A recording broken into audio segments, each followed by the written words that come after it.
In this video we'll show you some of the other toolpaths under the Advanced Machining tab.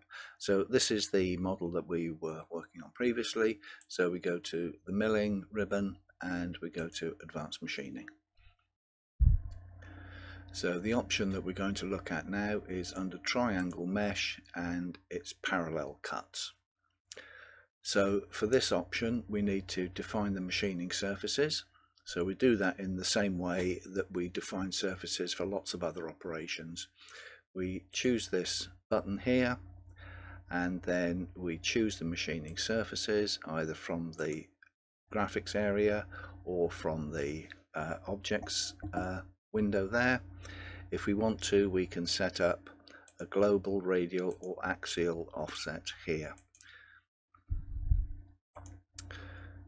Check on our tool, we're using the 10mm tool, and the surface paths are controlled by the machining angle here. So if we click on that, this gives you the machining angles that it's going to work on.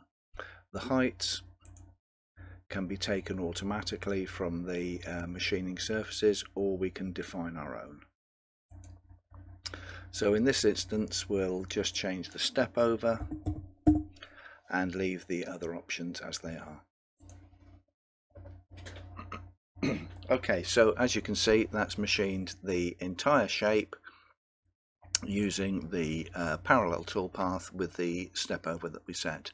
Now it could well be, of course, that you just need to machine the center part of that and not the whole model. So to do that we can define a 2D containment area.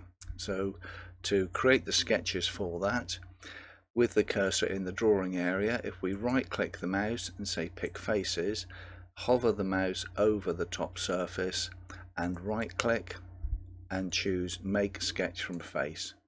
So that's now introduced a new sketch item within the objects tree here, but the sketch is made up of two elements, the inside and the outside. So we only want the inside one. So to isolate that, we can, with the cursor over the sketch name here, we right click and say split the sketch. So we've now got two sketches, one for the outside and one for the inside. So if we go back to our 3-axis operation here, we can define 2D containment, and then this allows us to choose the curves. So we'll choose that one there, then press enter to accept, and then the trimming criteria can be the tool tip or it can be the tool contact point. Normally this will be the tool tip, and the tool can either be inside, outside or centered on the sketch that we've chosen. If we want to, we can add an additional offset onto that. So we click OK. So that now limits the machining just to the containment that we've set up. So that's machining it in a single direction. If we go back into this operation, we double click, and then over here at the step over pass, we can set up a perpendicular. So what this does is it will produce two tool paths, one for in the major angle here and another one perpendicular to that. So we've now got two tool paths here. Now you can see that there's lots of rapid motions and lots of moves that we really don't want there. So to overcome that, we can double click this operation, and under the link operation here we can choose that whenever it sees a gap we can go directly to that rather than retracting to the clearance area. We can also set up our own retract values here.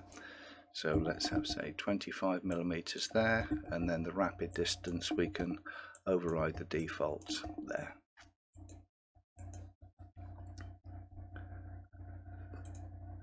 So now we get a much more direct toolpath.